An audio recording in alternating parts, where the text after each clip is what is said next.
Hello, my friends, and welcome to the Space Game Junkie podcast. I, as always, am your co host, Brian, and joining me, as always, is your co host, Jim, Hello. your co host, Hunter. Speak, friend, and enter. Damn it. Is it the Lord of the Rings show? What? Not supposed to laugh. And your co host, Spaz. Brought to you by good riffs of bad movies. Yeah, we were talking about. This is also true. We were talking about bad movies before the show, so that's why we're on that track. Folks, first off, I just want to apologize. My voice is shot tonight because I have some kind of weird cold thing. So I'm going to try not to cough in your ears, but if I do, I apologize.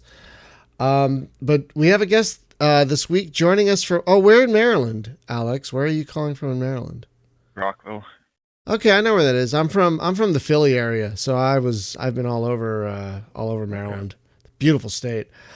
Joining us from Rockville, Maryland is the developer, creator, designer, just pretty much everything of Starsector, formerly Starfare, Alex Mozilov. Oh God, I probably butchered it. Sorry. You got it right. Hi, everybody. Welcome, Alex. First off, let me apologize for not inviting you on earlier. Your game has just been such a slow burn that, like... Yeah, it's taken a year or two. It's just kind of always lingering there in the background, you know? Yeah, you should be ashamed, Brian. I know, I feel bad. I actually bought a copy of this a few months before I even started Space Game Junkie back in, like, 2011. Oh, wow, so that's... It's been a while. That's very shortly after it was released. Yeah. I think like just about as soon as I heard of it, I'm like, I have to buy this. So did it have the campaign in there at that point? You think? Did it have what? The campaign, or was it just missions? It was just it was just the battle module and maybe a few missions. Like the campaign was not even anywhere. Like the campaign was a fever dream at that point. That sounds accurate. So yeah, when did you start work on this thing that it's become, this amazing thing that it's become? When did you start working on it? Well, I think one of the earliest check-in dates in the repository is 2009. So let's say 2009. Oh my God, it's been a decade? Wow. Almost. It's late 2009, so we're not quite okay. in double-digit years. Right. And the first year and a half of that was part-time. Had a full-time job and was just working on it on weekends and nights and stuff.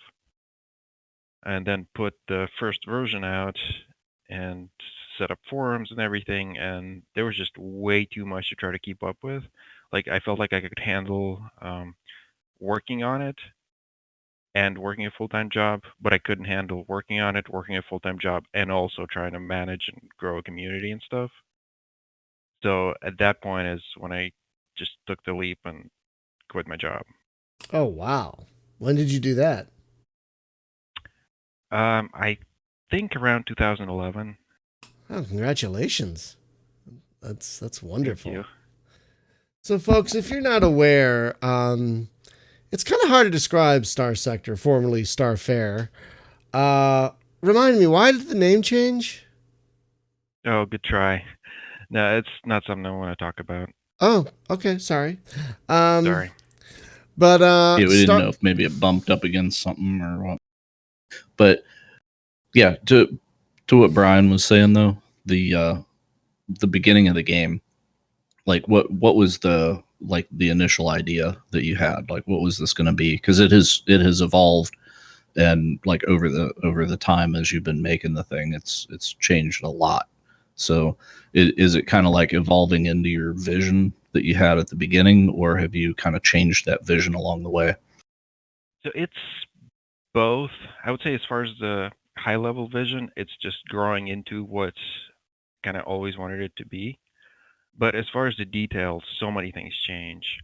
Like one probably simple example is, I think at first for the combat portion of it, so it's top-down 2D, right? And the spaceships are pretty large. You can see all the weapons and all that stuff. At first, I envisioned it being like on a very different scale, where you're much more zoomed out and you can just kind of see the ships, but not to the level of weapons. And David, the artist for the game, who's drawing all the sprites and does a bunch of other stuff, he drew up some concepts for the ships, and I was like, okay, well, these are not quite what I had in mind, but they look great, so let's just roll with it.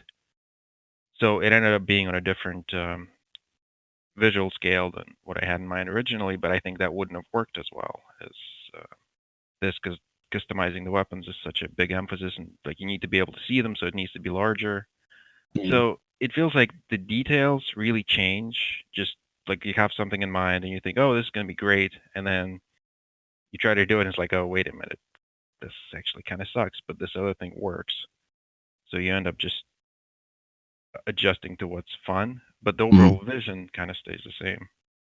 Yeah, it's a thing about the scale of the ships is also they have a lot of mass to them, so it's not like playing asteroids. Like a lot of top-down games, the ships are very maneuverable, but here it's more of a you have to commit to what you're going to do.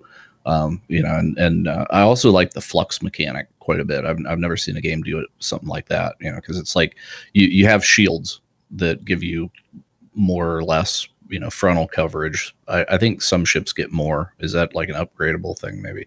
But it's basically like your shields can absorb so much, but then you have to vent that. Right, yeah. So it's kind of like the heat mechanic in the MechWarrior series.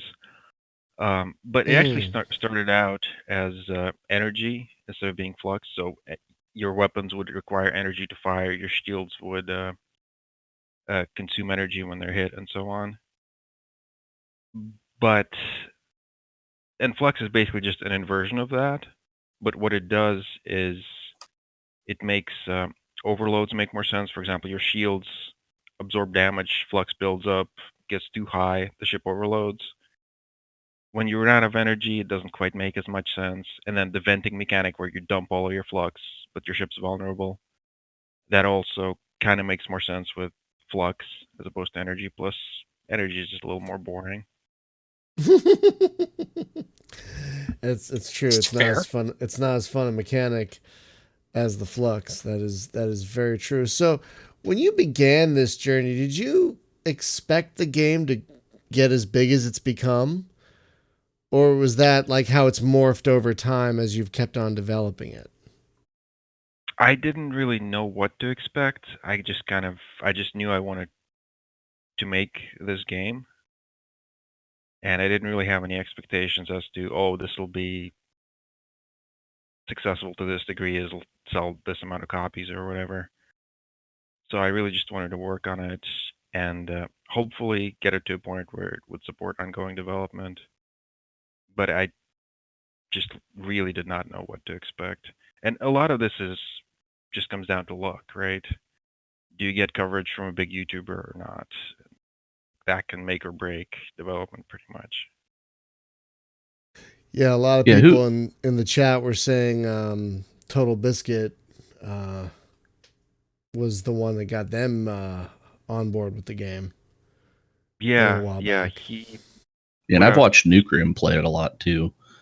Who would you say it plays it the best? Like if I'm going to watch somebody's channel and learn from it, because I suck at it, but it's just over the years, I'll return to it, touch it, mess around some and see what you've changed. And then, it's kind of like, I don't know, once a year or however often you drop updates, I'll come back and fiddle with it some. And then it's kind of like, okay, well, I'm going to commit to this, once it's where it's going.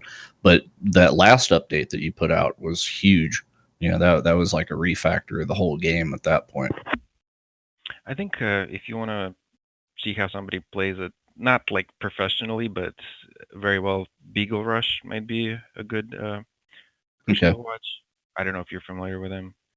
I've heard, but I'd forgotten about him. So yeah, I'll go back and check him out. He plays it in Iron mode and does very well. Yeah, Because I depend on YouTube a lot for games where it's like I'm trying to figure out how to play the thing, and then if I can actually watch somebody that's competent, then it gets me a lot further along.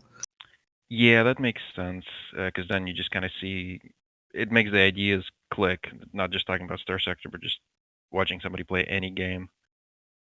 You just kind of understand the shape of how you're supposed to play it from watching somebody do it. I started learning it by failing a lot. I would like. There's so many times. I think I started 6 times before I started realizing I need to really watch my fuel and my supplies, like a freaking hawk. Well, I end up playing these games that are open world stuff, and not Star Nomads, the one the Trace brothers are working on, right? So Star the Trader. Star Star Traders. Trader Frontiers. Yeah. Yeah. So it's like I'm playing that, and I'll be playing a game like that, and it makes me think about Starsector. Mhm. So it's a thing where a lot of games remind me that, oh yeah, I need to go back and play Starsector. Have you guys actually played through the tutorial in Starsector?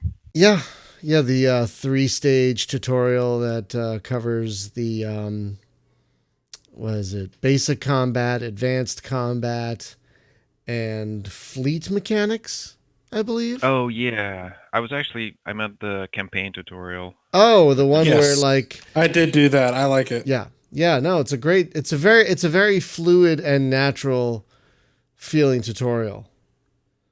Where it's like Oh, go thank you. Yeah, I scan was just gonna go say, scan this, go run from that, go sneak up on this. Yeah, a lot of cuz the campaign / sandbox is even in this stage of the game such an amazing achievement. Just astounding what you've done with this thing. oh, thank you. It's kind of easy to lose perspective of what it looks like to somebody on the outside because I'm just so used to working on it and just being in it. Well, it's kind of Can't really step fascinating back. because when it started, like we talked about, it was this top-down tactical combat game with really good UI, like really solid UI, lots of toys, lots of ships. And when did it start to morph into this much larger thing that it's become? Like, how did that happen? I think it was just gradual. Just out of the campaign at first, it was just one star system. You couldn't even jump to hyperspace because there was no hyperspace. I don't know if you played that portion of it. It was just the Corvus system, and I some vaguely convoys remember would that. come in from off screen. Yeah, I vaguely remember that from a long time ago. Yeah. Yeah, and then I think the next release added hyperspace and a couple of star systems, and it was all still pretty rudimentary, and then it just kind of built from there. And the release before 4.9, I think is when we got the star map with the sector and all the exploration and everything. And then now there's colonies, which is still going to take a bit more fleshing out, but at least you can actually establish colonies and grow them and all that. I have not been able to do that yet because I cannot carry either enough supplies or enough men yet. But I'm getting there. I'm getting there. If you go to Tritachyon space and visit a bar, you might be able to find somebody that'll spot you a couple of 100,000 credits, get that started. Oh, okay. I've might be some strings attached, but Oh, I did see that and I turned it down. I didn't like the terms of the deal. I see. That's probably prudent. Yeah, I'm like, wait a minute. What if I don't make this by then? What's going to happen? Nah, I'm all right. And so I've got a bigger fleet, which has better range. So I've been just going to all these systems and finding loot, the exploration in this campaign is wonderful. And it's just so satisfying. I mean, I'm glad you've been enjoying it. You kind of have that mechanic where like Elite has it, where like you explore a planet and you get data from it, and you can sell that data, and the more valuable the planet, the more valuable the data. That's really cool. I have been enjoying, from what little I've played so far, is the scale of the game is a lot larger than I was anticipating. In what sense? Just the size of the sector, or Yeah. yeah, the scale is Like actually. like Sorry. this is all in a good way. Like it was just pleasantly surprising. Yeah, that was something that like I wasn't sure exactly what scale it should be. Again, it was one of those details that kind of changed during development. I think at first, when I was thinking about this way back, right, was thinking maybe somewhere out around 1,000 star systems. But then getting closer to this point, it was just clear that there's actually a lot more going on in each star system than I thought there would be. So the total number of star systems should be lower so that there isn't just this hugely endless amount of stuff that's would at some point become just repetitive and samey. So it ended up being somewhere, I think, a little bit under 200 star systems in an average sector. It's pretty impressive, all things considered. And Yeah, it's and just a yeah, balance of trying to have it not be too difficult to get from one end to the other, but also not have it feel too small. yeah. Well, it's not like you need yeah. like a billion star systems like Elite. Right. Yeah, well, that's the problem there is right. It's like the content is spread across all that, so you have to go hunt for stuff. Where, to my detriment, the content finds me in this. It's like I'm just cruising along, minding my own business, and then pirate. Oh yeah, yeah, that can happen. Cruising down the street in your Anaconda. So, Sorry. Yeah, so the AI. I mean, I gotta ask about the AI because it's it feels really like fleshed out and reactive. Like you'll see system fleets chasing pirates. You'll see other fleets trying to hide until either you or someone else scans them down. There's a lot going on here.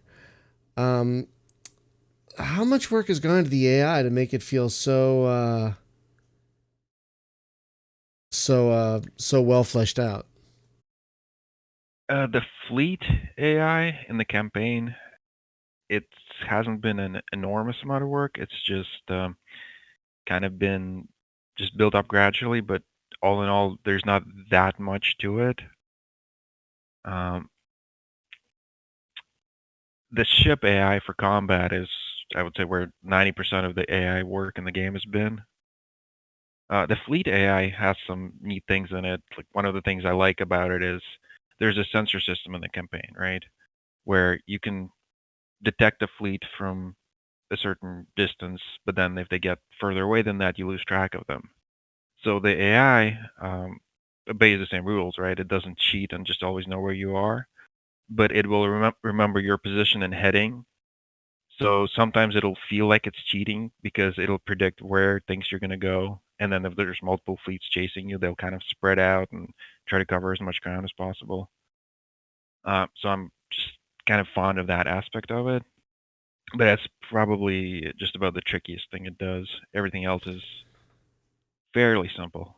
Well, I do have to say, probably the most impressive thing about the game, besides the amazing sandbox, is the tactical AI that you just mentioned. Like a lot of times when I'm in a fight, I'll just tell the AI, I'll just give the AI orders, like in the tactical like tab map, Right. because I'm terrible at flying the ships myself. The AI is better at than I am, but it's just amazing to watch the AI use its ships to the fullest. Like it knows when to vent, it knows when to hit the shields, it knows when to use specific weapons and launch fighters and all this stuff. It's just really impressive, both on your side and the enemy side. Yeah, it's the same AI for both. I feel like that's kind of important to just have it feel a little bit more real and less like it's I don't know what the word is exactly. Like it's less gamey, I guess. I hate Yeah, saying gamey because I mean it's a game, so everything in it is gamey to right. some But degree. But you want it to feel like a real challenge and not like it's godlike or not like it's stupid or whatever. You want it to feel right, not like not not like a human's not like behind you're it, but yeah. Sorry. Sorry about that. I was gonna say not like the AI on your side is smart and the AI on the enemy side is hobbled. That wouldn't feel right. Yeah, exactly. So it's like I've seen some battles that like I had to save scum because I barely made it out with like I took like 5 ships in. There were like 3 of them. I'm like, 5 versus 3. How hard can that be? Yeah, no. Yeah, it really depends on the ships too. Yeah, it really does. But Sorry, go ahead. no, sorry. I was just gonna say you were saying how you sometimes use autopilot to control your flagship, which is kind of funny because the AI is actually kind of designed to, um, with the assumption that one of the ships is going to be controlled by the player directly. Like, for Oh. example, one of the things it does is it's kind of conservative. Because one of the worst things, and it still happens, right? But it tries to avoid it very much, is losing a ship for what feels like no reason. So the AI is pretty conservative about it. It doesn't try to do high risk, high reward maneuvers because if it screws that up, well, there goes a ship. You're probably going to want to reload, and you aren't even going to know it tried to do something smart. You're just going to see a ship blow up. So when you get AI facing AI without a player controlling a ship, it ends up being a little bit slower paced than it needs to be because both sides are playing it safe. And then it's kind of up to the player to control their ship and make those high risk, high reward decisions and swing the battle. And it also lets the player influence more of the battle, even if there's a lot of ships on each side. They're being fairly conservative, so the player has a little bit more room to make an outsized impact on the outcome. Oh. So it's in the player's best interest to take over at least one ship, it sounds like. Yeah, for sure. I mean, the skill ceiling for what you can do with a single ship, especially if it's the right kind of ship and loaded out well, is just so high, right? Like you can probably be 10 times more effective than the same ship controlled by the AI. Okay, fine. I will start. I'm terrible at hitting things with the ships. I'll tell you. I'm just horrible at hitting things. But Are you using the press shift to make the ship turn a certain way, or you're just using Q, A, and D to turn? Q W A S D. I always forget about the strafe, the shift strafe. I always forget about that. That probably correlates to why you're having a hard time aiming, because that's basically what makes that possible. Oh, that makes sense. I'll try doing that more. Like, there's a few ships that are mostly broadside ships where you can get away with flying with tank style controls. Right. But most ships you want to kind of strafe and circle strafe and do that kind of stuff. Oh, all right. Next time I have a fight, I'll give that a shot. Because I save all the time, so I wouldn't lose that much. I wouldn't lose that much effort. Yeah, that's probably a good idea. It's such a dangerous universe. Indeed. Especially with some of the pirate raids in the latest version there. Oh gosh, really?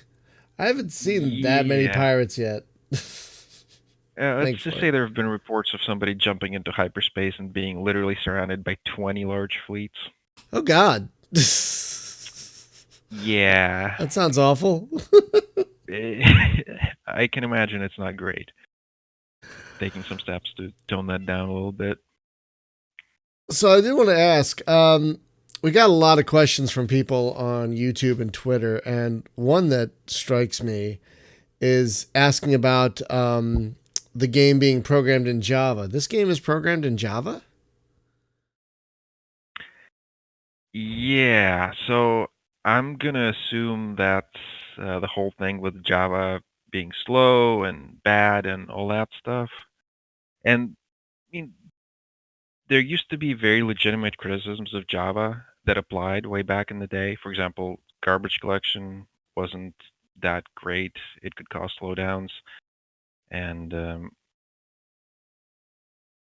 it just some operations just weren't that fast, so it was kind of slow. But that stuff is basically just outdated now. It's perfectly fine as far as performance is concerned. Like every single time I've had the game hiccup for some reason, I thought, I wonder if it's a garbage collector.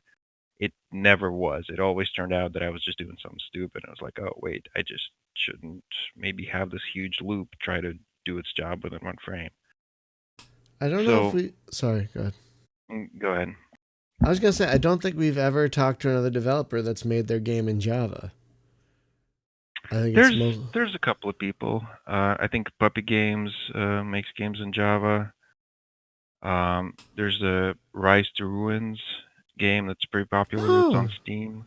that's in That's Java. in Java. Oh, I didn't know that. Yeah. Yeah, it's fine, right? Basically, the question is, Java is a higher level language than C++, meaning it's got more stuff built into it, and it makes development of high level features faster. It's easier to debug and so on. On the Right. flip side, it is going to be a little bit slower. But the flip side of that is you have more time to optimize the code if you need to. So it's kind of, unless you need the absolute most performance that the hardware can support, which you generally don't, and you wouldn't have the time to do anyway, then it's kind of the same. You either spend more time optimizing or you spend more time writing the code in the first place. So I The wanted to actual- add. Sorry. Go ahead. It's hard not to interrupt when you can't see each other. I apologize. Yeah, this- no, I understand. This is a problem we can't seem to get around. We've tried using cameras. Nah, it did not work.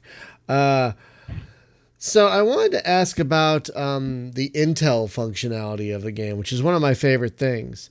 It seems as though when you fly near inhabited systems, you'll start getting intel as to contracts and missions they're offering. Right. Is that how that works? Like when you're flying, you don't, because it doesn't look like you have to go to like a mission computer, even though you can go to the bar and get missions, which I do like. But it looks like they're just like broadcasting tasks they need done. Is that how that? Is that how that works? Yeah. So in the previous version, actually, you would have to go to a planet and open the COM directory, and there was a mission board that you could go to that would have missions you can accept. But that felt like it was just a little bit too much of a hassle Mm-hmm. for kind of the more generic types of missions, right? Get X amount of this, or and there's also in the new release there's a lot of notifications of something happening, so it doesn't make sense to have to go to a mission board for that kind of stuff. So all of the more general purpose stuff is just kind of, if you're near a system, then stuff from that system shows up in your intel, and then the bar is for things that are more special. Okay, I've gotten some neat missions from the bar, not just like deliver this cargo, but like go to this system and get a technology cache for me. All right, I'll do that. Next thing you know, there's a fleet of like 80 ships protecting it. Like, nope, can't do it. I'll go back. Sorry. Yeah, no, that's actually a bit of a tricky question, like how to convey exactly how strong the player needs to be to really take that mission on. Mm-hmm. Because it also depends on, like, you can't even say the player needs to be a certain level, because their fleet can be very different, Right. even at the same level. Right. So it's just, and what you don't want is to tune the mission to tune the mission's difficulty to the player's fleet, because then it kind of feels like the player's fleet doesn't matter at that point. Oh. Right. It's funny. This I didn't mind like finding out that I wasn't ready for that. Like I didn't mind like, oh, I have a pretty good fleet of like 12 ships. I'll go check it out. Oh no. No. I'm not ready for this. I'll go back later, because there wasn't a time limit on it or anything. So I was like, okay, I just know now not to do that yet. I didn't have any problem with that. You know. Okay, that's good to hear. Actually, that's useful feedback. Yeah, I mean, I saved right before I left the base where I had fueled and supplied up. So it's not like I lost a lot of time. So like I was like, okay, I'm not ready for that. That's fine. We have a question from the audience. Do you use any mods on the game at all when you're playing it? Sometimes, but generally speaking, when I'm playtesting before a release, so I kind of need to be testing vanilla because the mods don't even work at that point. So there really isn't a whole lot of opportunity to just play the game and then play it with mods and so on. So I keep wanting to, but it just doesn't happen all that often. I do often end up testing with the console commands mod though because it's just so useful. If you're not familiar, the mod lets you open up a console and just do things like add a ship or just run some code or Oh, destroy a fleet and so on. there are So so it's many mods very for this game. I had no idea there are just so many mods for this game already. Yeah, there's a huge amount. It kind of blows my mind. Hunter, did you know that? You're a big mod guy. Did you know that? There's like there are already total conversion mods. There are mods that change factions. There are mods that add factions. There are just a cornucopia of mods for this game. How I'm not a programmer. How easily moddable is it? Is it all in XML? Is it all in text files? Like how easy is it to mod this thing? I mean, it's definitely designed to be very moddable. As far as how easy is it, it depends on what you're trying to do. If you want to say just change the stats of a ship, that's pretty simple. If you want to add a new ship, that's a little more complicated, but it's basically some text files with some fairly complicated data. But there are, I think, a couple of community-built ship editors that make that simpler. And then a lot of the more involved features require Java code. So the game can load custom code from mods, which really expands the range of what mods can do. Right, and like I was just amazed. I was looking through the mod list the other day. How many game changing mods there already are. You know, total conversions and all this stuff. It was just amazing, which What do shows people how use to make the mods? I think the most common Java development environment they use is NetBeans. I personally use Eclipse, but it doesn't really matter which one you Interesting. use. Oh, that's cool. I just realized my mic was muted for a while. oh no, I hope you weren't whoops. talking a lot. You asked like some really burning questions that we'll never hear. Oh no, and they've already been forgotten. It's all good. What Yeah, show am I on again? But yeah, so I am a real noob to this game. I've dabbled with it over the years. Like every time, like Jim was saying, every time there's a new version, I'll fiddle around with it, and I'll be like, "Oh God, I'm dying all the time. I'm just gonna stop because I'm just dead, die." But now I'm trying to actually learn it, and there is so much going on just managing your own fleet. Like it took me so long to learn how not to ignore supplies and fuel. Right. Yeah. And Not how sure often how to you're losing convey crew members? Yeah. And apparently there was ammo at one time. Thank God there isn't anymore. There was what? Someone was saying there was ammo to keep track of at one time. Oh, it wasn't in the campaign. It was like your ships would just reload it after every battle automatically. It was just in combat, your ballistic weapons would run out of ammo. Oh God. That would be so frustrating. Yeah, it could get a little weird if there was two ballistic using ships and they're both mostly out of ammo and most guns and they're just staring at each other.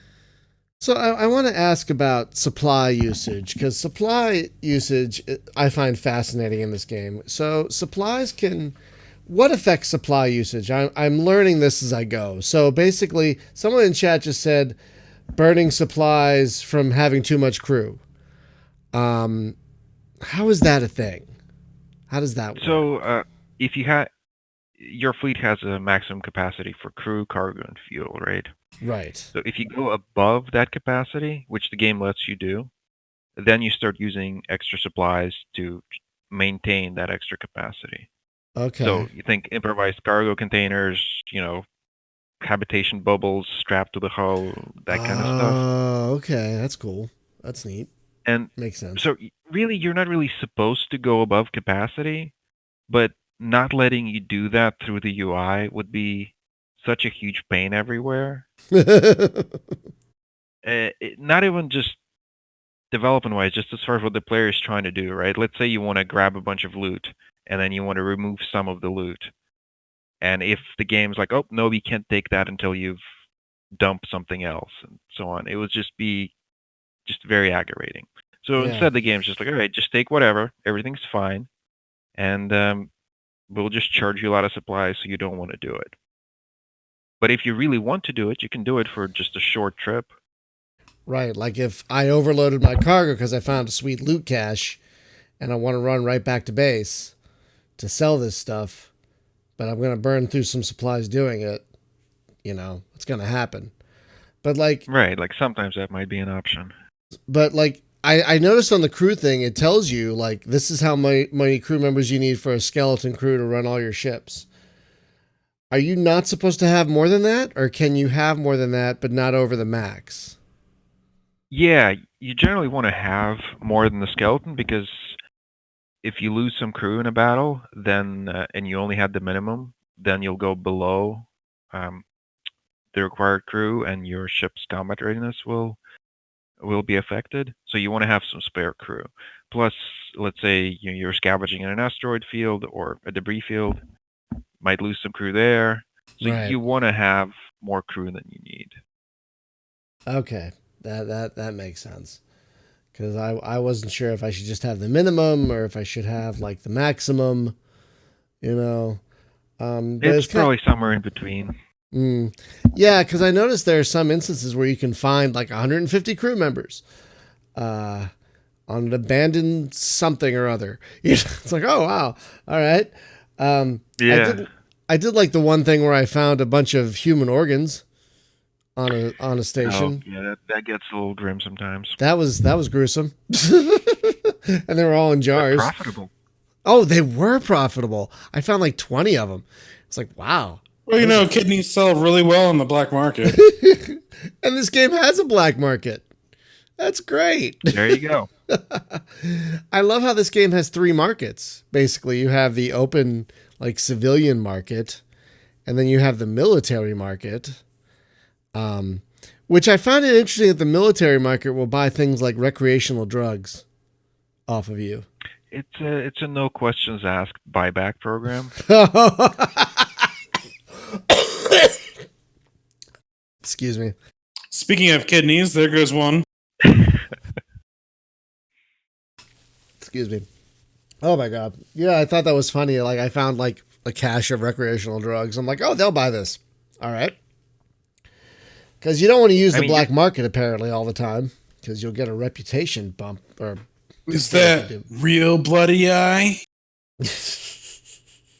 God, what is that from? I know that. What is that? What is that from? Come on, Spaznos. Bloody eye. What the fuck?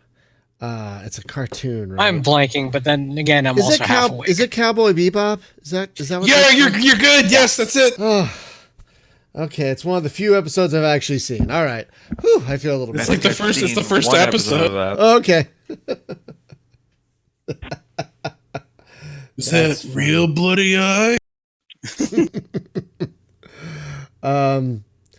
But I wanted to ask, because of the 3 markets, like the economy, like how dynamic is it? Because you have some games like I haven't fiddled around with it much. I've mostly just been selling things. I haven't done a lot of trading. But you have games like Elite where sure there's stuff to buy and sell, but it doesn't matter. But in this game, I noticed there are like alerts of convoys coming and going, and things like that. So, is there an actual dynamic economy going on behind the scenes? It depends on what you mean by dynamic. Like the convoys factor into it. For example, if a convoy is lost for some reason, then you'll get shortages. But the convoys don't make the economy tick, if that makes sense. Right. I just that was an indication to me like there's something more going on with the economy than just the basic numbers that you might see at a port. You know what I mean? Like maybe there's a background simulation going of an economy somewhere along the line. Right. Yeah, there's actually like, if you go into the trade screen, you can go into the colony screen from that. There's a button in the upper left which shows you all the stats for a colony. For example, it might have 4 units of food out of the 6 that it has demand for, and it might have 8 units of organics, but it's only able to export 3, and so on. And all that stuff factors into what the actual prices are. So, for example, let's say the Ludic Path managed to disrupt the spaceport on a colony, right? All of a sudden, it's going to have a lot of shortages because it can't effectively import stuff anymore, and B, if it's a producer of anything, it's going to have a lot of excess supply, so it'll be selling stuff for cheap. So there's a lot of opportunities that can come up dynamically that you might be able to exploit. Or, for example, a pirate base may target a particular system, and that'll lower the accessibility of all the colonies there, and it'll mean that they have a harder time both importing and exporting. So that can open up some profitable trades. But just sort of by default, trade is not going to be profitable if all the supply is met and all the demand is met and all the supply is exported. But if there's something that disrupts that, like either piracy or terrorism or whatever, then that's where you can make a profit. Now, I did notice there are also procurement missions, like some system says they need a certain amount of a thing. Is there a way to find where that thing is available? I couldn't find any kind of like trade screen or anything like that. So I really didn't know. So to do that, you would again go to the trade screen and open up. Well, actually, no. There's an easier way to do that. If you have just one unit of that commodity, let's say it's looking for metals, right? If you mouse over that, you get a tooltip, and if you press F1 to expand it, it's going to show you where the best places to buy and sell it are. Oh. It's going to show the prices and how much it's got available, how much it needs. Wow. Okay, that's amazing. I didn't know that. All right, that's good. I'm not much of a trader, but that'll be good to know because I see all these missions. I'm like, I don't know how to do that. I don't know where that thing is. Yeah, I would say the procurement missions are not super well fleshed out. So sometimes they might work out well, but generally speaking, I wouldn't make them like a primary part of trying to get ahead. It's a more opportunistic thing. Yes. So far, what's been working for me is finding like go scan this derelict probe mission. It may be all the way over there, but that's 90,000 credits for you. You know, and those are I love those missions because not only do you have to scan that thing, usually there's other stuff in those systems that you can find, like debris fields or derelict ships. Maybe there's the exploration again is so great, and so I've been having a lot of fun with those missions, particularly. Glad you picked up on the aspect of it where there's usually more stuff in a system where a mission points you, because that's actually kind of the idea behind those missions. There's a lot of empty systems out there, right? So you kind of need some way to point the player to the interesting ones. And there's a couple of ways the game does this, and one of them is to have missions that lead to systems that have stuff in them. So you pick up a mission, which is just a mission, but it'll turn into a salvage expedition because you'll just run into more stuff on the way. Yeah, exactly. And I really enjoy like, oh look, I found a new ship for my fleet. That's wonderful. I did want to ask because I haven't figured this part out yet. Is there a way you can buy or build new ships? Because I have not figured that out yet. You can buy new ships. To do that, you just go to a colony and open up the fleet screen, and there's going to be a buy tab there. Oh, and you can God. select which market you're trading with, same as in the trade screen. So that's where it is. Okay, because I'm like, I need to buy a freighter or two and a tanker. Yeah, maybe the tutorial should cover this somehow because I think you're not the first person I've heard have trouble with that. Yeah, I think I'm missing a lot, but I'm fine with learning it. But I'm missing a lot. Yeah, and you can also build ships as well, but that's a later game feature. So basically, you would need to find a blueprint of a ship. Right, I think I And then found a you would, couple. Yeah, I found some like pirate blueprint that came with like 18 ships or something in there. It had like a whole bulleted right. list of ships that were in that blueprint. You too can be a proud owner of a custom-built Buffalo Mark II. Might not be the highest quality blueprint pack, is all I'm saying.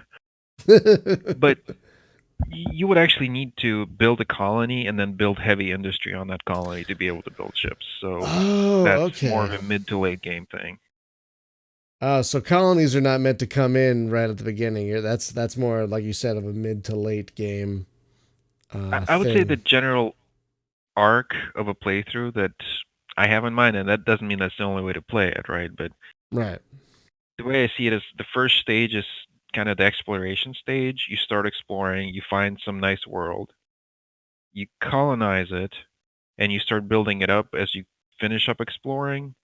And then as that world grows, it gives you more capabilities like shipbuilding, defenses, and so on, and that then brings you into the end game. And what's the end game? Or can't you tell us? Some of the details are still up in the air, but I would like to have sort of more story things and have some specific ideas for what to do with. I don't know if you've seen any of the remnants star systems. I haven't seen any of the remnants. I don't know about the systems, but I've run into a lot of remnant fleets. They're just like bleep, blorp, bleep, leave us alone, and so I do. Oh, okay. So so far you've only seen the ones that are dormant, not the ones that actively try to murder you. No, they usually are like one or two ships and they run away. Usually, that's all I've found so far. Yeah. So you're gonna have more fun with goody with some of the other ones. So I think there's a lot of stuff to build on with that, and the use of AI cores. So eventually you could use those AI cores for yourself rather than just turning them in for money?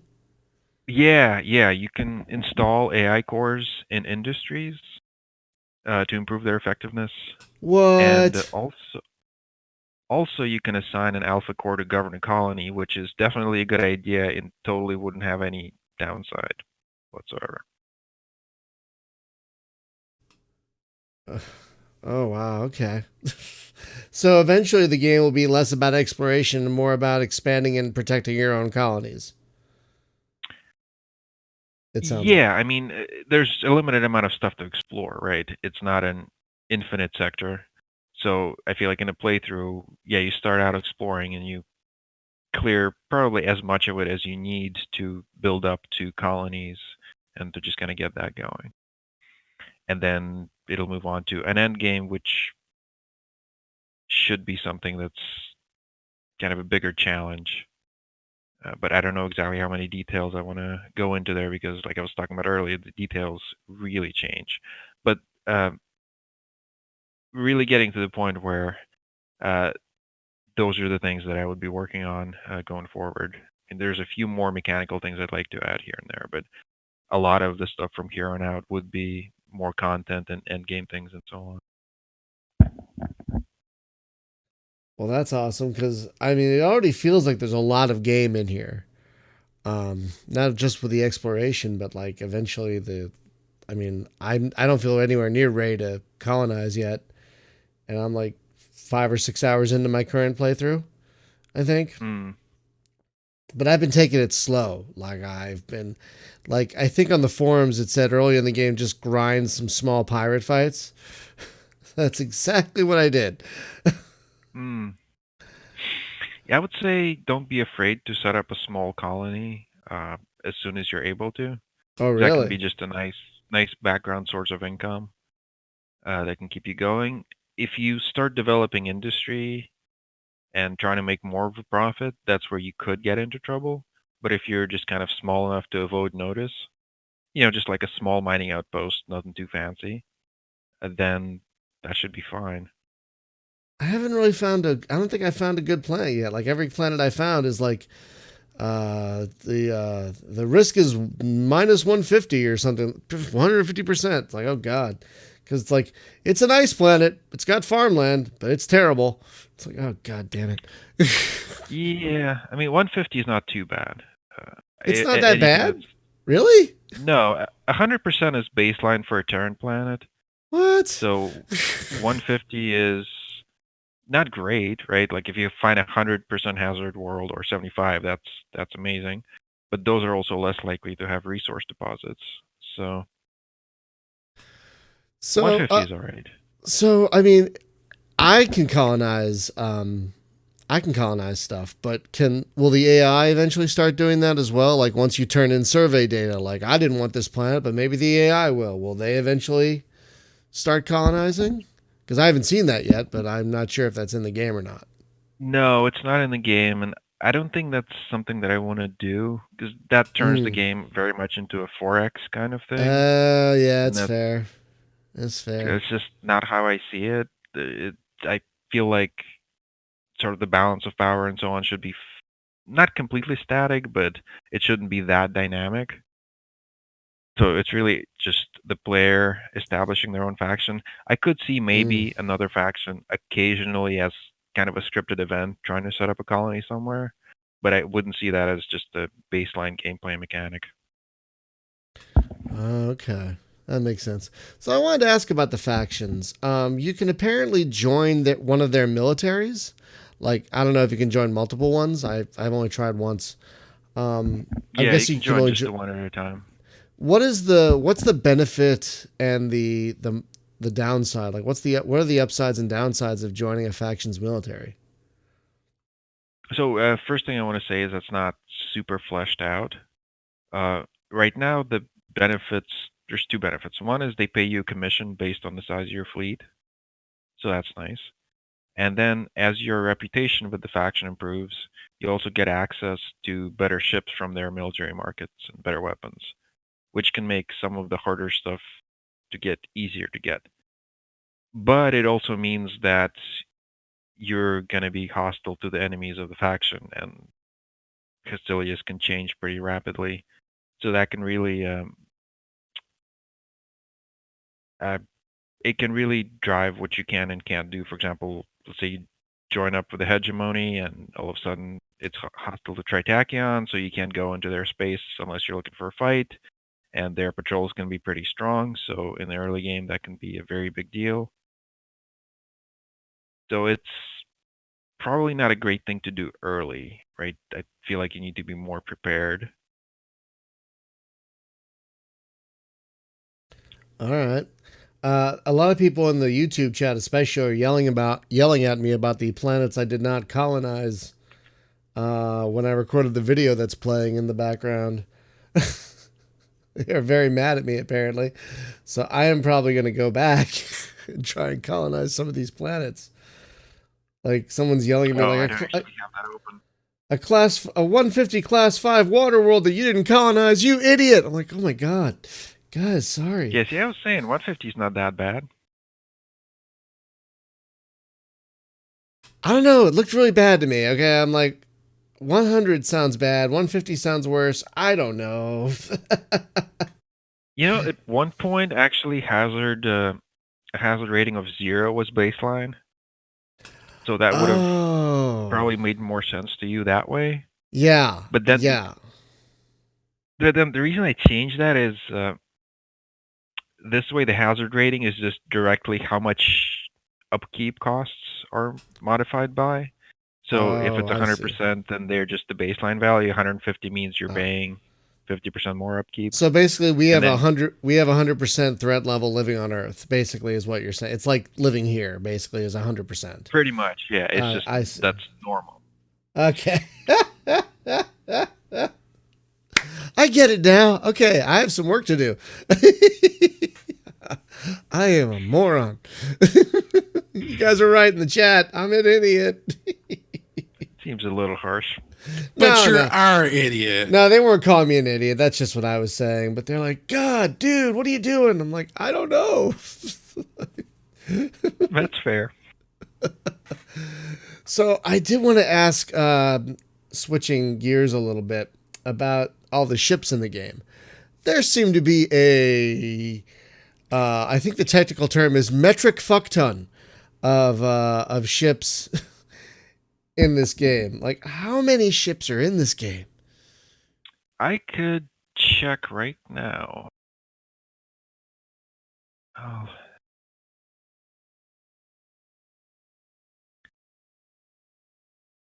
Okay, maybe I can't. But I would say player controllable,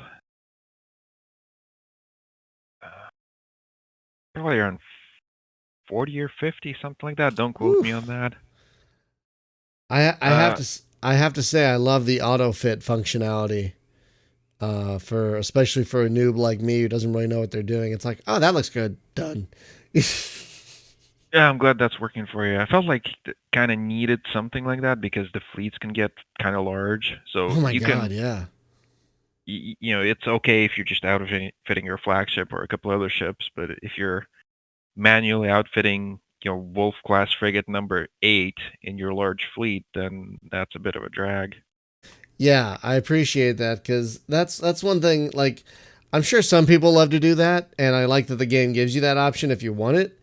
But like, there's some games that like force you to do that, and you're like, really again with this? Okay. Yeah, and you can actually also set up your own target variants for autofit. So if you want to do something very specific, you can actually do that with autofit. Really? It's the way to replicate what you've done. Oh wow, that's amazing, and it looks like there are even 10 times that many weapon systems and toys for the ships, like missiles and machine guns and lasers and ion cannons. Like, how many just weapon types? How many weapon types are in the game? Would you say? There's 3 core weapon types, right? There's ballistic weapons, energy weapons, and missiles. Then within that, there are 3 sizes: small, medium, and large. And overall, again, don't quote me on that, but something like maybe 40, 50, 60 weapons. I'm not trying to have a huge number of weapons necessarily, or ships, but just kind of want to make sure that most of the roles are covered so that there isn't, 50 flavors of slightly different machine guns, right? If you have 1 or 2 different kinds of machine guns, that pretty much that's good enough for machine guns, Right. That makes sense because like there's some games like machine gun +1, machine gun +2, and I get it, but it's like something a little different than that, please. Yeah, and I think that can work if it's a character that you're upgrading or just a single ship that you're upgrading. But it doesn't really work if in your game you have a fleet of maybe like 20 ships, and then you've got machine gun +1, +2, and so on. That's just too much to try to keep track of. Yeah, like how many ships can the player have in their fleet? I think I'm up to like 16 right now. There's a hard limit of 30, but you can actually change that in your settings file. Oh my lord. That's a lot. But one thing I really love is how mixed your fleet can be. Like, it's not all combat ships. You can have tankers, you can have freighters that increase your range and your cargo capacity. You never send those into combat, obviously. But I like how you can have a really mixed fleet that allows you to like one of the game starts. I think the one I chose was the Explorer that came with, I think, a tanker. And that was such a boon in the early game for me. Yeah, you pretty much need a tanker. Oh God, at least one. At least. Yeah. Yeah, for sure. You just can't really get around without one. I think I have 2 or 3 at this point. That seems reasonable, especially if you're gonna salvage a bunch of fuel somewhere. It would really be painful to have to leave that behind because you don't have the capacity. I have had to leave supplies and fuel behind because it's just been too much, and it's heartbreaking. It's You know absolutely you can heartbreaking. come back for it, right? I know, but I can never remember where anything is. Yeah, that's fair. It's probably costs more than it would be worth too, but you know. One thing I But would like to add at some point is some way to add markers to the map just to kind of help you remember. oh, like I left these. I like here's a marker. I left cargo here. Come back for it. You know, that sort of thing. Yeah, like I'm not sure about actually custom notes, but maybe just choosing from a set of symbols or something like that. Oh, like a cargo symbol and a come back here when you're more powerful symbol, and Yeah, exactly. I think that could be nice. And we'll just like have that show up on the intel screen. like I can't deal with this. I can't deal with this fleet. Emergency burn. Run. Marker. Go. This is where I died 5 times. Let's not make it 6 more. Like, don't come back here until you have a bigger, better fleet of high tech ships. None of this low tech crap. Exactly. Oh my gosh, yeah, there is just. I just love how so much is going on in this game, and how do the factions interact with each other? Like, is that still being fleshed out? Is that a part? Is that also part of the background simulation? Because there are several factions in the game, and they all definitely have feelings toward one another. Yeah, so right now that's not something that's very fleshed out. There's some hostilities between factions that are more or less random, Okay. and they don't really mount any invasions or anything like that. If they happen to have colonies in the same system and they're hostile, then they'll fight. But beyond that, it's fairly static. That's definitely something I'd like to look at to see how to see where I want to spice that up. Again, I don't necessarily want to go on there, but I could see adding some events for, say, Yeah, I the mean, yeah, hegemony decides to invade. yeah, you don't want to go Crusader Kings on it. I bet, I know, but,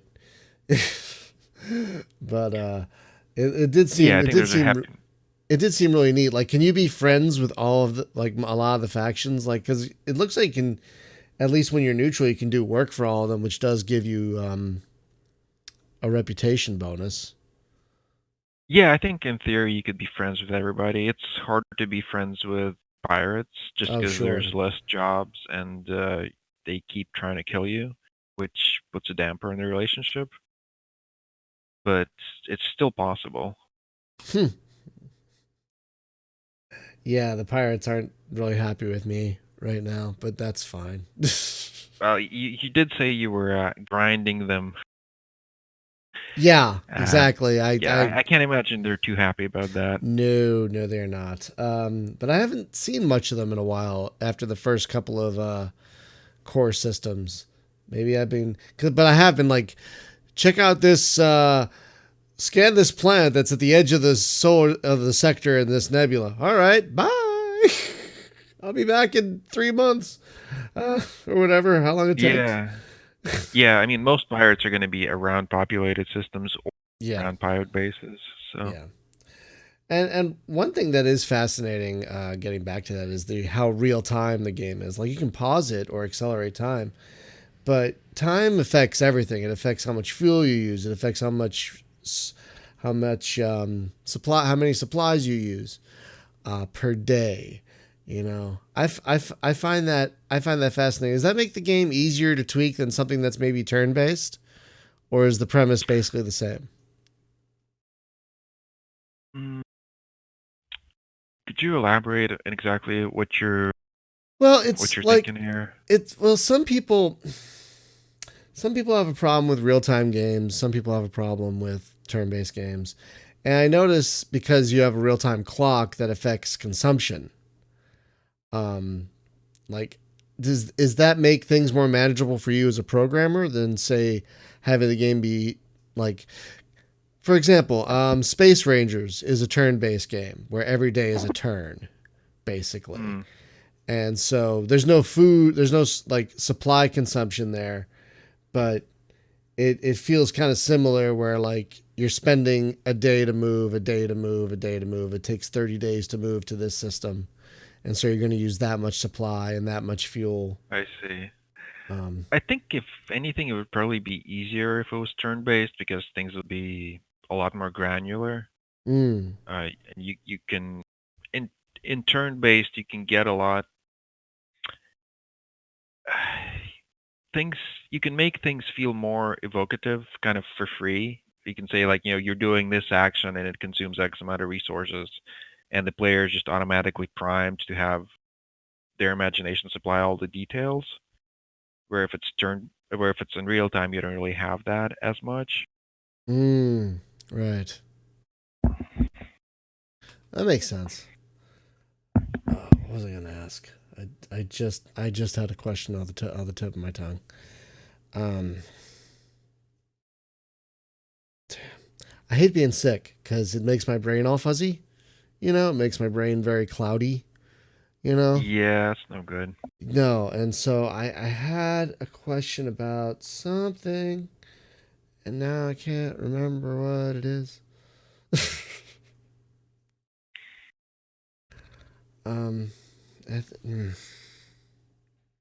Oh, so I've noticed. I got it now. I apologize, All right. folks. I got it now. I noticed that supply and fuel usage is different depending on what you're flying through. And like whether you're flying through a nebula or deep hyperspace or a storm. And so my question is kind of two-part. How do you calculate that, for one thing? And two, is there a way to avoid the storms in hyperspace? Because I have not found a way as of yet. And it's kind of frustrating to lose supplies to have to repair a ship that was damaged in a storm. You know what I mean? Right. So as far as supply use, your ships have a basic maintenance cost, right? So that just gets deducted over time. And then if they're recovering combat readiness, that's an extra cost. So those are the only two factors from your ships. So if you're flying through a nebula or whatever, the supply use would be the same. But if you fly through like a star corona, let's say, that damages your ship's combat readiness, and that makes the supply consumption shoot up. Oh, And okay. if you need to, you can actually turn all of that off from your fleet screen, so you can stop repairs, which will reduce your supply consumption to just the base maintenance cost. So that can be kind of useful if you're low on supplies and your combat readiness is okay, Oh, and you just flew okay. through or something. I And was you just wondering that. can't I was spare the wondering supplies. what that was all about. And as far as the hyperspace storms, like one thing you can do is you can just avoid deep hyperspace, right? You can go around the clear areas and avoid the clouds. Of course, that's going to take longer. Yeah, The exactly. other thing you can do is you know how when there's a storm, right? There's a lightning strike, Mm-hmm. and Yeah. that can kind of send your fleet careening off course, or just back where it came from, whatever. Yeah. If you before going into the deep hyperspace, if you engage emergency burn, that gives your fleet way more acceleration. So instead of getting bounced off, it can kind of plow through, and it actually gets a huge speed bonus from the lightning strikes. So that Oh. can be like that'll still cost you supplies to recover from the strikes, but it also speeds up how quickly you get somewhere. Oh, so emergency burn, not sustained burn. Yeah, sustained burn is kind of the opposite. Oh. It gives you more top speed, but it also really gives you bad acceleration, so you can't handle something that knocks you off course as well. Oh. Because, okay, I thought emergency burn was for only use in emergencies. But it sounds like you can use it more often. So I will definitely be doing that. I mean, it does cost resources, right? So Sure. it's But it's a risk reward thing. Like, is it going to cost more resources to repair my damage and take more time to get to where I'm going, or to use this thing? yeah, exactly. So if you do it right, you go through the clouds, get a nice speed boost, then I think that can work out. Because also you can get somewhere faster, and like you're saying, time plays a role. Like it's just cheaper straight up because you didn't spend an extra 5 days spending supplies. Right. So, okay, I'm gonna have to try that next time I play. I gotta say, I try to avoid playing a lot of early access games because I don't want to burn out on it before I hear you. before it hits 1.0. But I have no idea when your game's going to hit 1.0. No clue. I'm not even going to ask. Thank you. I appreciate that. I'm sure you get asked that all the time. You're at version 9 already. It's getting there. I'm not even going to ask. It's already when it's ready. Yeah, it's already been a decade. Or It's already been soon, about a decade. It's already been about a decade. Just fine. Yeah. However, the fact that you keep working on it is a testament, because some Holy developers crap. just Holy stop. crap. I mean, people run out of money. Life circumstances change. It's, I think it can be tough. Like, I wouldn't necessarily assume because that somebody stopped just because they didn't feel like doing it anymore. You know what I mean? True. But I'm just saying, I'm glad that you've been able to keep going, though. Yeah, Me you too. don't hear a lot of developers sticking with a game as long as you have. I feel like I've been fortunate to be in position to do that. Yeah, so have we, because this game is really shaping up to be really something special. I mean, I know a lot of people compare it to Mountain Blade in terms of its open sandbox nature. But it's really just something really unique in terms of space gaming, like in terms of how much it gives you. It's really fascinating. It's funny you should mention Mountain Blade because it's an inspiration, but not quite in the way you would think. Like, not as far as just the mechanics of it and so on. But I remember playing it, and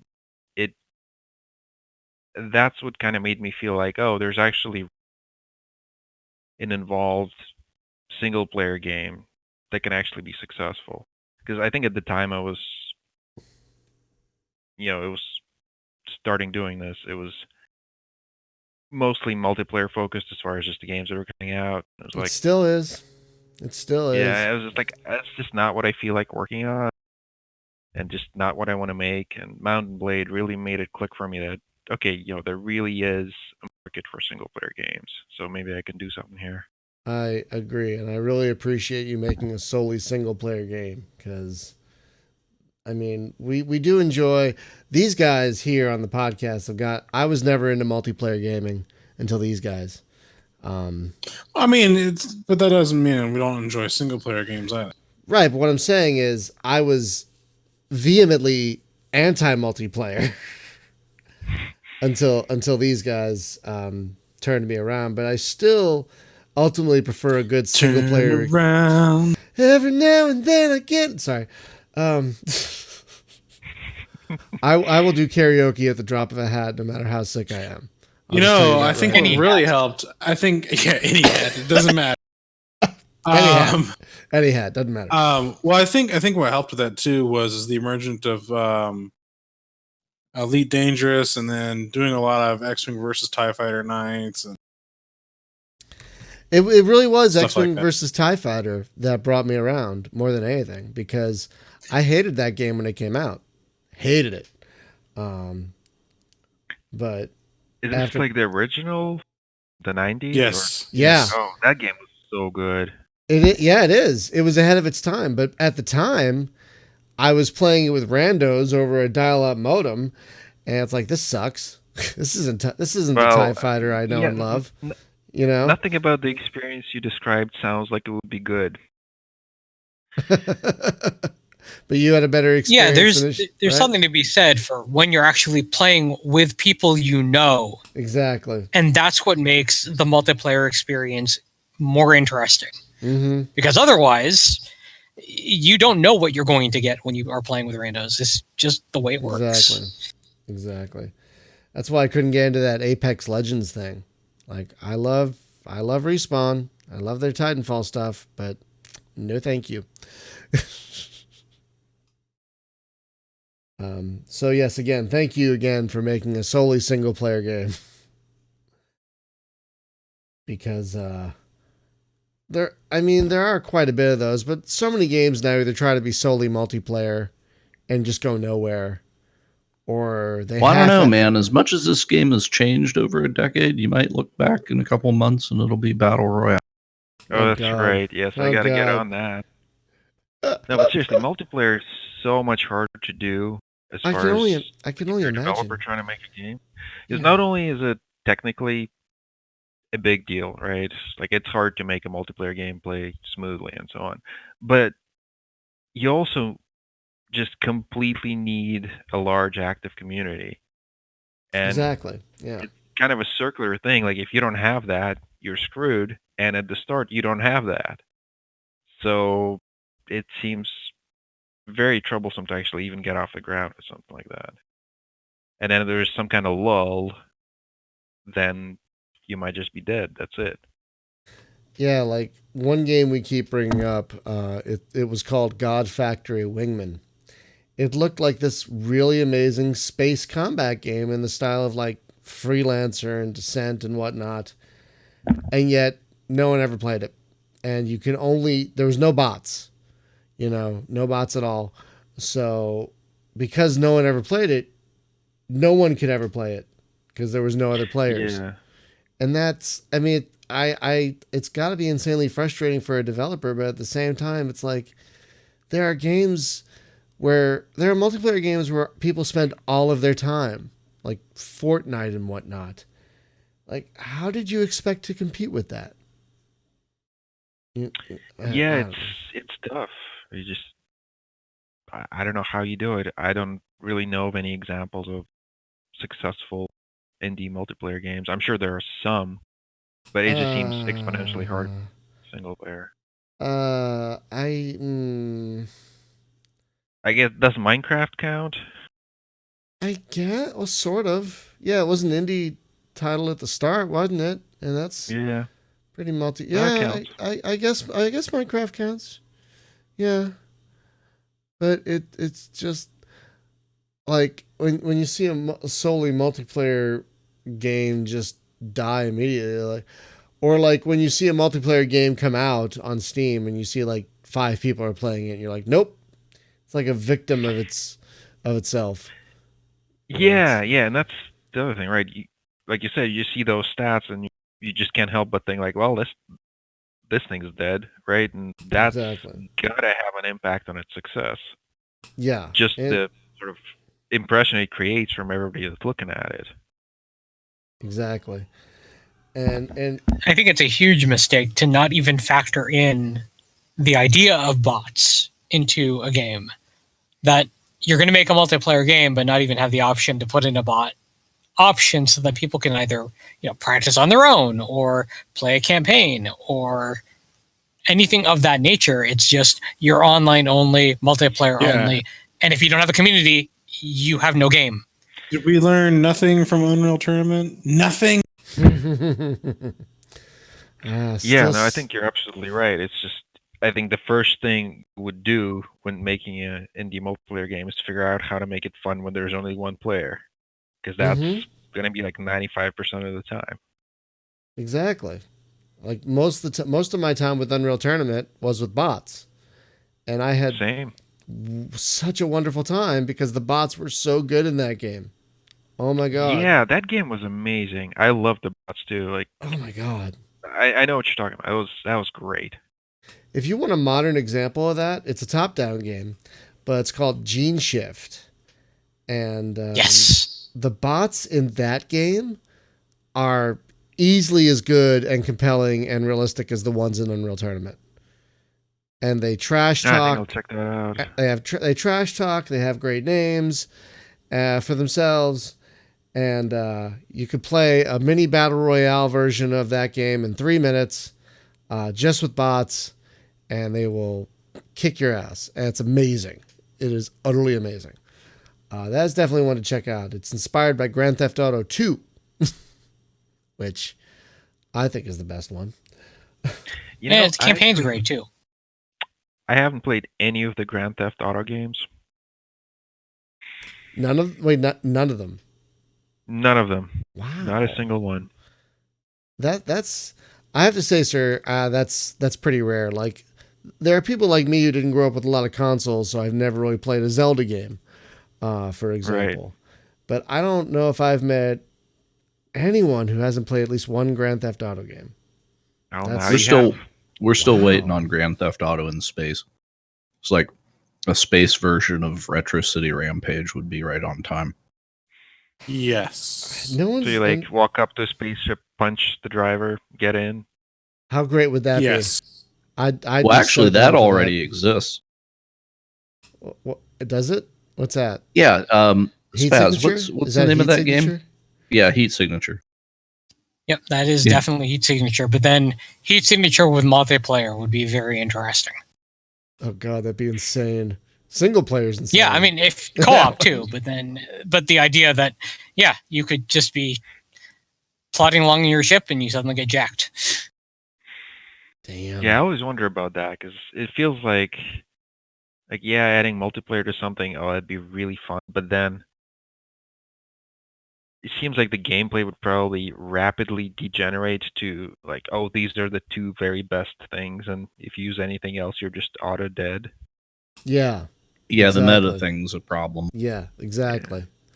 So it's really nice to have more games, and a lot of indies are doing this where it's just where it's just single player. I gotta say, Yeah, I mean the appreciate other side of the coin is if you suck at AI, you just make it straight multiplayer, and then you don't have to worry about it. You know, the other players are the content, but don't you, but, yeah, but there- then you there's- have, but then you have there's no good- players. Then you have no players. So who cares about your game? well, see, that's the thing, right? You know? God Factory. We're back to that again. Yeah. Or the Exactly. first game, the guys that made Battleship Gothic Armada 1 and 2 now, their first game had the same problem. It was multiplayer only. Which game was that? So imagine Battlefleet Gothic, but it's only multiplayer. So Oh, God, you can't what? find anybody to play it. Yeah, Oh, can't find no. anybody to play Oh, it. I forget what no. the name of it is.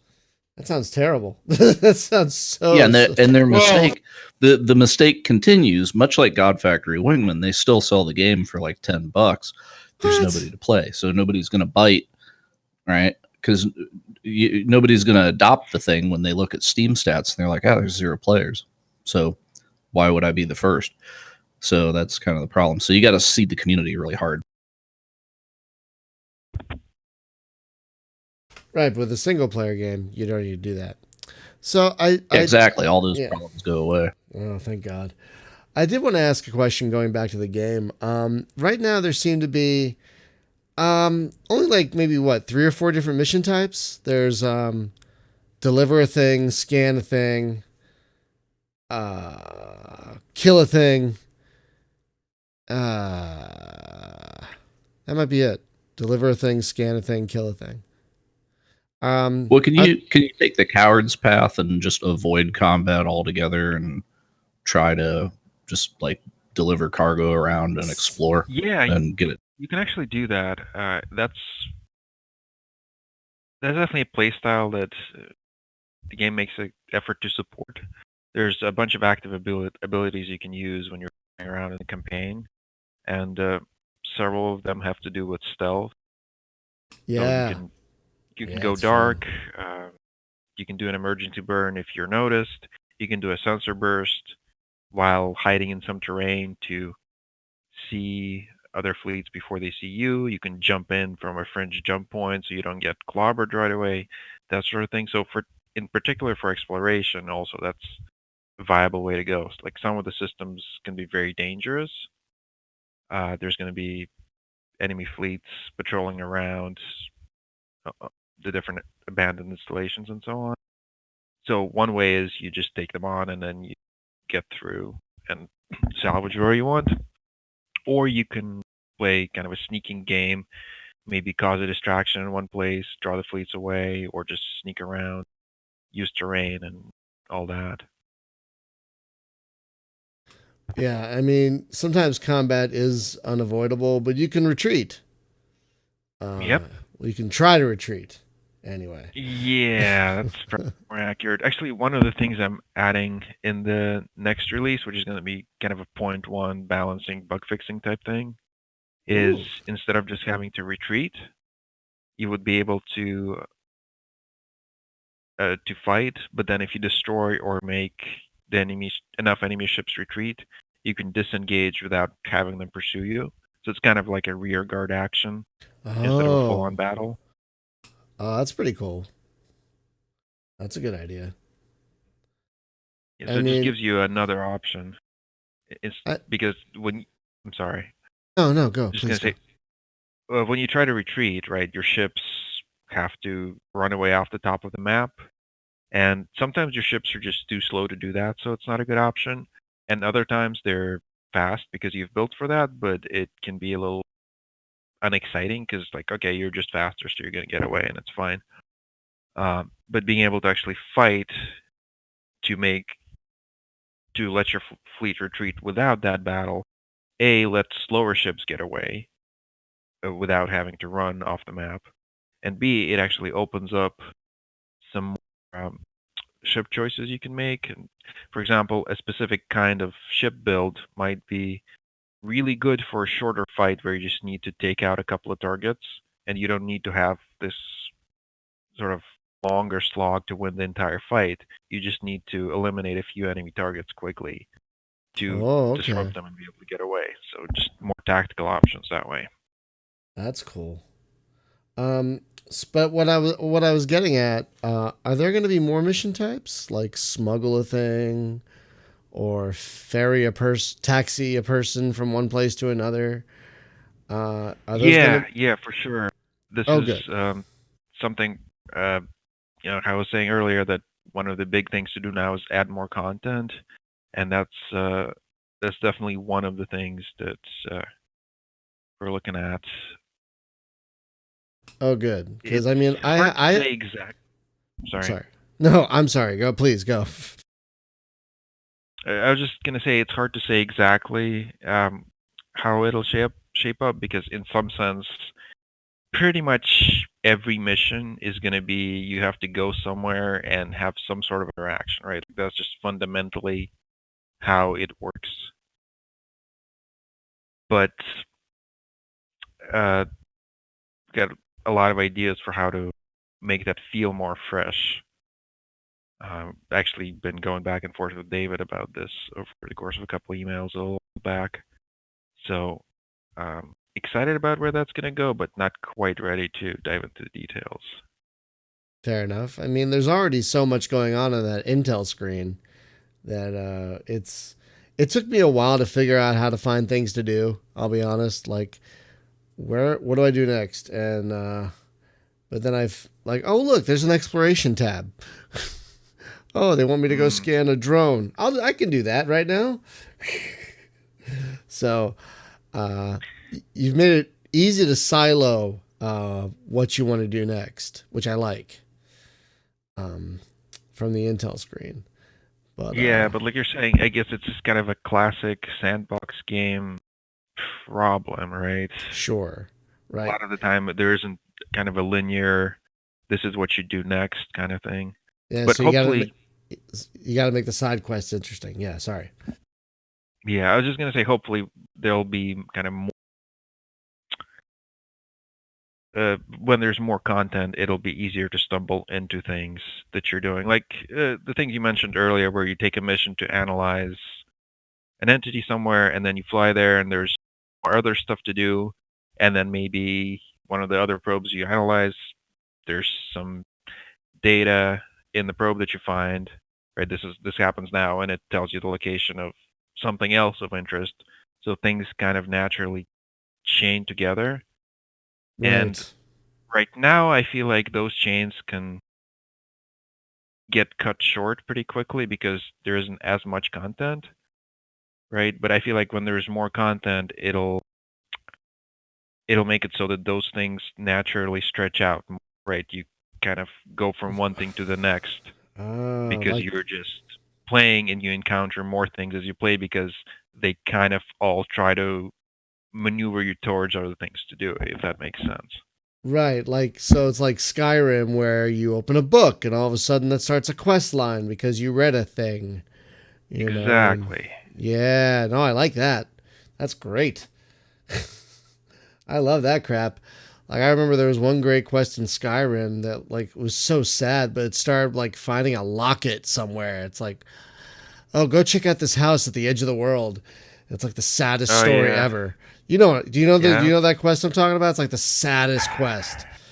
And it's like, wow, that was amazing. See, I can think of a couple of sad quests in Skyrim, so I'm not sure exactly which one you mean, but I definitely remember it didn't end well. It was like a lighthouse, like right near the Oh top yeah, of the and with map. like the frozen cave under it. With Yeah, with the family who died. Oh my god. oh yeah, that's the one. Oh too. my god. Yeah, that Boy, that was a downer. oh, that made me cry. I actually got weepy. It's like, damn, that one hit me. That was really one of the better ones. Yeah. Oh for sure. yeah, that one stuck with me.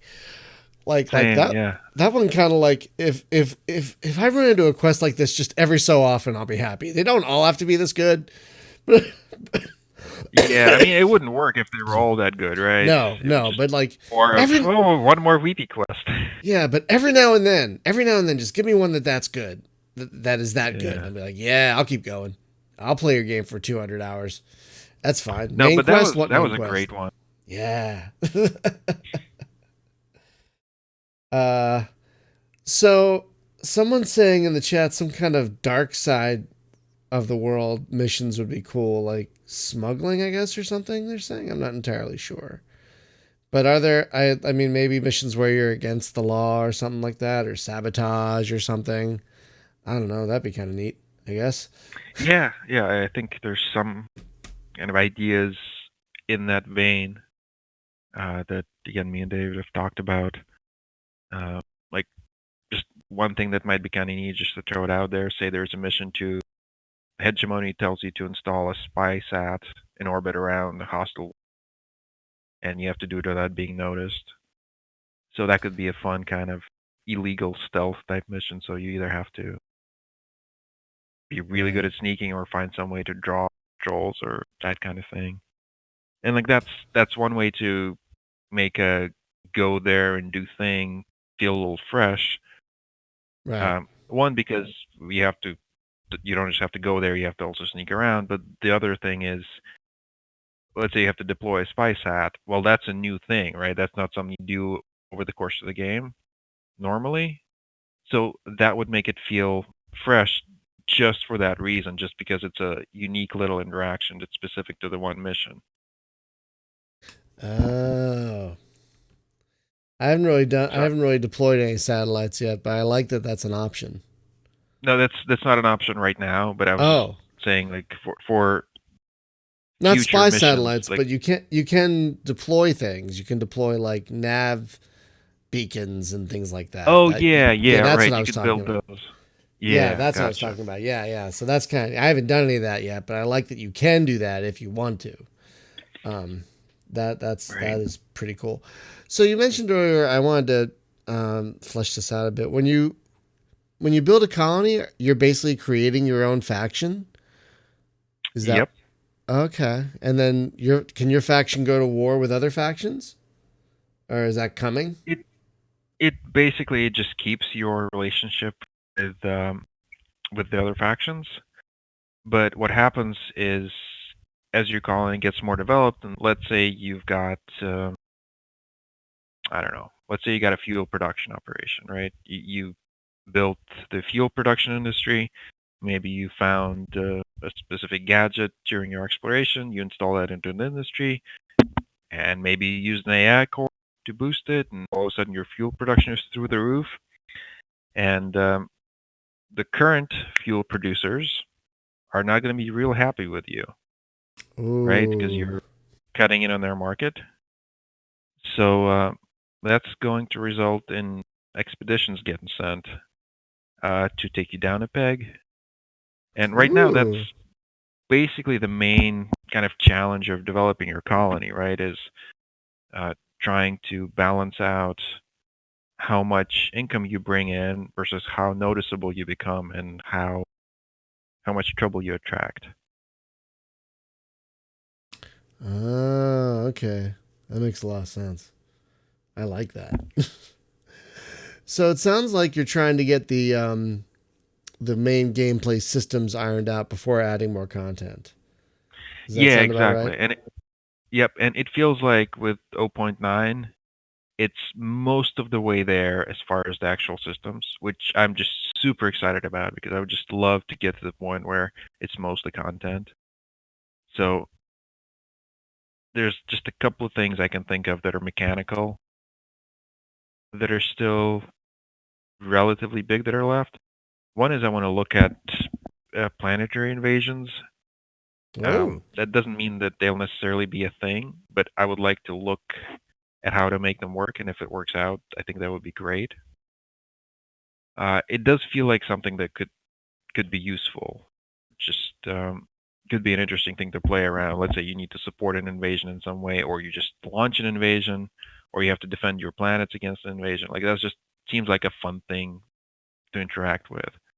So I want to take a really close look at it. And then the other thing I want to do is I want to have a look at the skill system. And we I don't didn't know even if I'll talk end up about that. revamping it. We didn't even talk Yep. about the RPG elements of the game. We haven't even brought that up.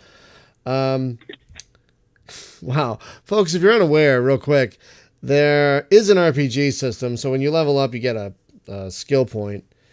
And it looks like what you can do is you can either maximize 4 general skills or you can buy specific skills. That's what it looks like right now. But I'm So not- the way that works is you've got aptitudes, which govern a set of skills. So like there's combat, leadership, technology, and industry. And each skill under that can get up to 3 levels, which you need 3 levels in an aptitude to get up to level 3 in a skill, if that makes sense. Oh, okay. So if you're level 1 in an aptitude, you can't get to level 2 in any of those skills because you're only at level 1 in the Exactly, yeah. base. Oh, okay. So in a Okay. way, it's kind of wasted points, right? Because the points in an aptitude don't give you anything other than access to a higher level skill. So it Oh. incentivizes you to kind of to specialize more. Because if you want to get skills from everything, well, that's 12 points you got to put in to unlock all that. Oh God, I feel so stupid because that's what I've been doing. Oh no. Oh well. Can you reset that stuff or? If you download the console commands mod, you can, Oh, and I that should get. be compatible with your save game. I guess I'll be downloading the console commands mod to change that. I've been putting most of it, I think, toward industry because I'm big into exploration and salvage. So I've been the majority of my points are there right now. I mean, that's good, but as long as you don't have any empty aptitude points, just 3 points in combat, no combat skills. That I do have wouldn't be that. so- I do have that. That's what I'm talking about. That's Yeah. not so good. Dang it. But that brings me to what I actually kind of want to address with the skill system is I think it's a little overwhelming right now. There's just too many options right at the start. So I think if I end up doing something with it, what I would love to do is just to minimize the number of choices that you're exposed to right away and have kind of more choices unlocked later. For example, just a simple example, right? Instead of an aptitude, maybe you just have for combat or for industry, let's say you have 5 sets of 2 skills each, right? And you need to pick one of the 2. And then you get access to the second tier once you've picked one of the 2. So at first you just have access to 2 industry skills, you pick one. Then you get access to 2 more, you pick one. So that kind of thing. And not to say that that's necessarily how it'll work, but I hope that the point makes sense, right? Less choices early that kind of grow as you get further along. Okay. Yeah, I'm gonna have to download that mod and redistribute my points a little bit. Because I made that boo boo. Whoops. Lesson learned. Lesson learned.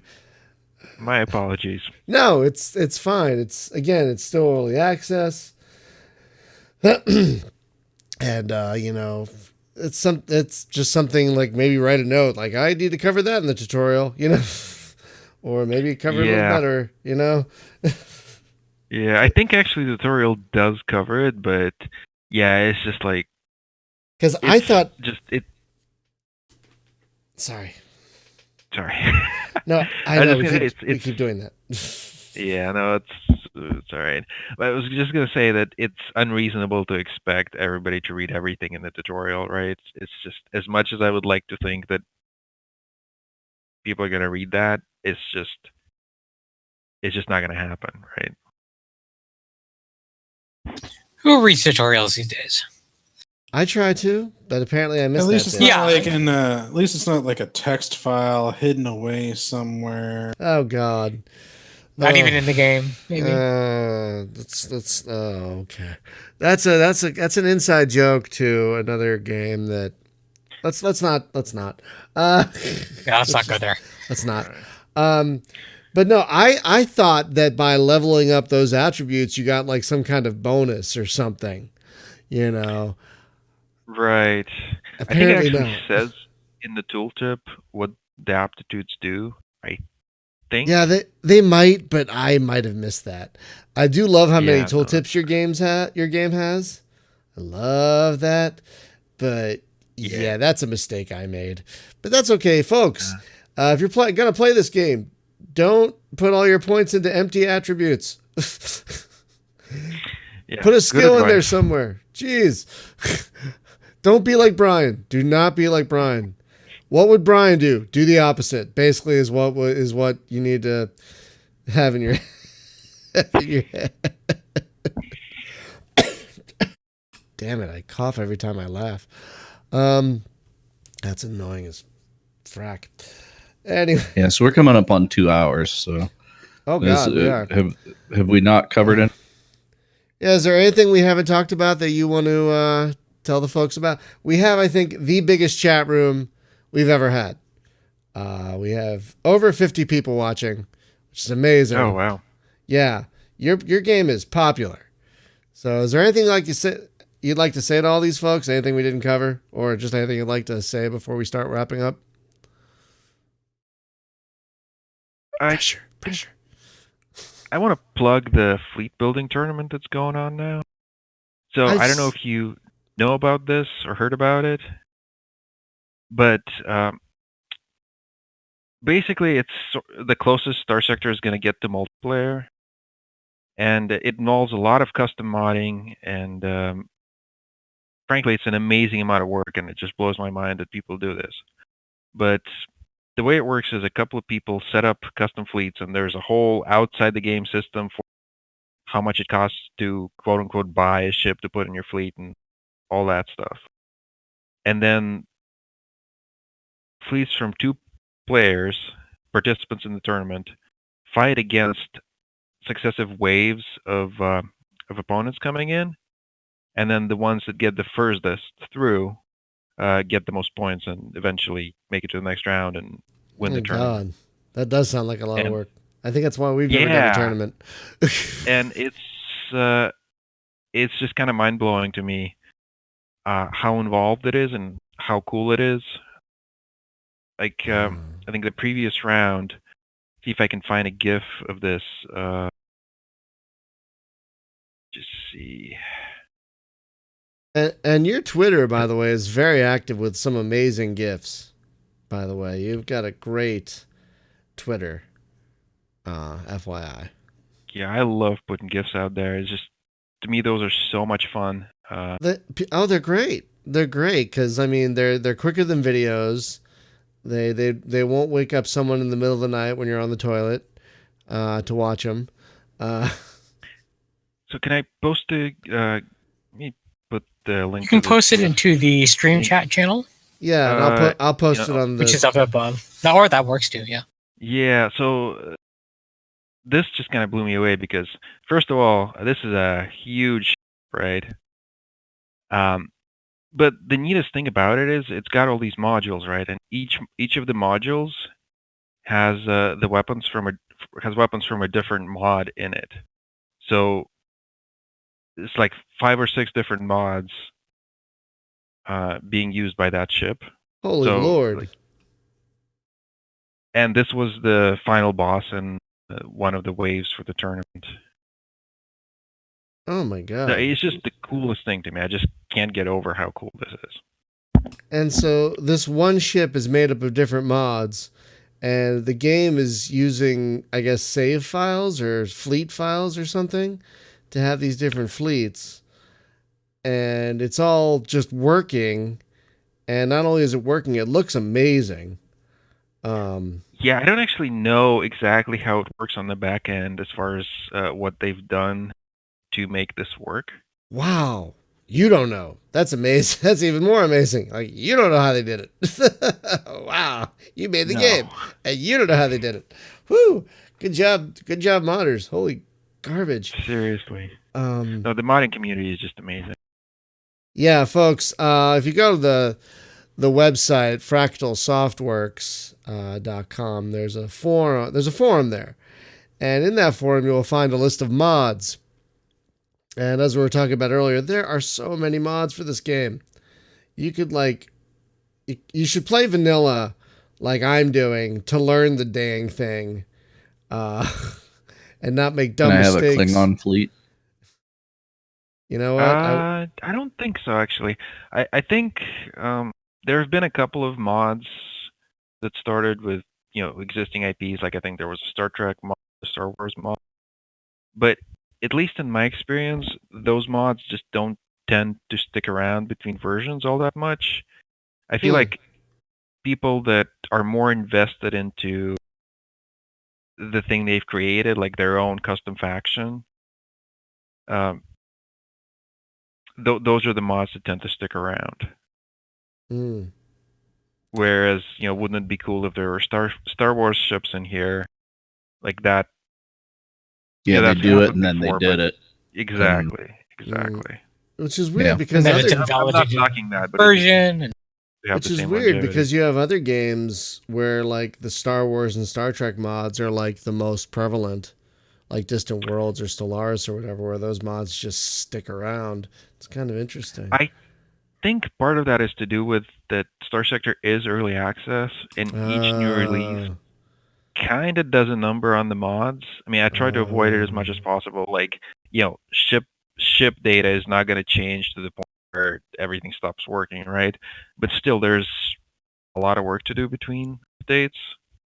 Well, that I think that makes the single player a little bit easier to manage, though, when it comes to mods, and I'll explain that in terms of like space engineers. So, like space engineers, you have like a huge modding community, and then you get a new huge update to the game that breaks all the mods. And if you're running a server with mods on it, it breaks the server, and then you have to like fix all that stuff, and it becomes a pain in the ass. As we're like in this scenario, if it's a single player thing, it's not too drastically hard to update mods or make mods work with the newer version. I think it's still a lot of work because usually there's a lot of new features in a version that a mod has to, the modder has to figure out how to use them. Sure. I mean, and it also just depends on like what the mod specifically does too. But yeah, right. But to your point, like it's not as game breaking because like if all of a sudden the server you used to play on is gone, that's kind of bad, right? But right. If you can still fire up the game and play vanilla, and it's no problem, then right. Yeah, nobody busts mods like Stellaris though. This is true. That's another game that has given me 6 games for the price of 1. And we still don't know what it's going to look like at the end of it. Yeah, end of it? Will there ever be an end of it? Well, there may be an end to it. I don't know. I think it's still going to be DLC in 6 years, like Crusader Kings or Europa Universalis. They'll play it out by putting out music pack DLC. Oh, at that. God. Anyway, portraits. Let's start wrapping up because I'm also losing my damn mind. So, folks, just a couple of notes real quick before we wrap up. Thursday on the LAN party, we're going to return to Divinity Original Sin. We tried that in co-op a month ago, had such a wonderful time. We've decided it's going to be our new long play game. I mean, how could you be mad at a game that lets you talk to cows and chickens? That's what I was going to ask is, did somebody take... I did indeed take that skill. Okay. Spaz specifically took the talks to animals skill. whatever it's called. So we actually, I think, got a murder clue from a cow or something like that. So it's an I love it amazing, when the it's a animals thing. assume you can't understand them and they talk shit about you. Yeah, it happens in the background. You can just be watching and they start talking. Well, look at this asshole. Yeah, it's great. So that's this Thursday. And the next Tuesday, we're approaching not only the 6th year of the podcast, but our 300th episode. And so we're going to try a new structure and take it for a test drive next week. Hey! Sorry, cats are fighting. I don't know if you heard the Hey! hissing. Hey, you Sorry. can talk to I was cats. wondering if that was like the new spin on the show. No, that's not my Peter Gabriel style yell into a microphone or whatever. No, we're gonna be trying a new format next week that not only includes like a topic but also news and whatnot. So we're gonna try that next week on the show. Not sure what the topic's gonna be yet, but we'll come up with something. When Brian turns into Harry Carey, hey everybody! Hopefully my voice. If the moon was made out of cheese, would you eat it? Hell, I would. I'd eat the whole thing. What is that from? What is that? What is that from? Is that from? It's from the bottle that Hunter's got in front of. Oh, geez. Hi. So, folks, I want to specifically thank the people who support us on Patreon. We're putting together a Patreon refresh in the next couple of weeks, which will include actual merch. Now that we have a merch store on Teespring. So if you... Link in the description. It's teespring.com/space-game-junkie. You can buy shirts and tote bags and things.